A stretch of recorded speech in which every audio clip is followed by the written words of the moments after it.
21 అవతారాల్ని ఒక్కసారి స్మరిస్తే చాలు. ఈ 21 అవతారాల్ని ఒకసారి వింటే చాలు.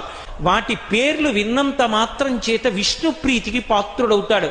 వేరొక్కసారి జాగ్రత్తగా వినండి. మొట్టమొదట ఆదినారాయణుడు, సనకసనందనాదులు. దాని తర్వాత వచ్చినటువంటిది యజ్ఞవరాహావతారం. యజ్ఞవరాహావతారం తర్వాత నారదుడు. నారదుడి తర్వాత నరనారాయణుడు. నరనారాయణుల తర్వాత వచ్చినటువంటిది కపిలావతారం.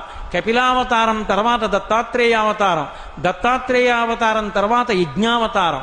యజ్ఞుని యొక్క అవతారం తర్వాత వృషభావతారం. వృషభావతారం తర్వాత వచ్చింది పృథుమహారాజు గారి అవతారం. పృథుమహారాజు గారి అవతారం తర్వాత వచ్చినటువంటి అవతారం మత్స్యావతారం. తర్వాత కూర్మావతారం. తర్వాత ధన్వంతరి. తర్వాత మోహిని. తర్వాత నరసింహుడు. తర్వాత వామనమూర్తి. తర్వాత పరశురాముడు. తర్వాత రాముడు. తర్వాత రామచంద్రమూర్తి. తర్వాత బలరాముడు. బలరాముడి తర్వాత కృష్ణ భగవానుడు. కృష్ణ భగవానుడి తర్వాత ఏకకాలంలో 2 అవతారాలు ఉంటూ ఉండొచ్చు వీటిల్లో. కృష్ణావతారం. కృష్ణావతారం తర్వాత బుద్ధావతారం. బుద్ధావతారం తర్వాత కల్కి అవతారం. మొత్తం 21 అవతారాలు.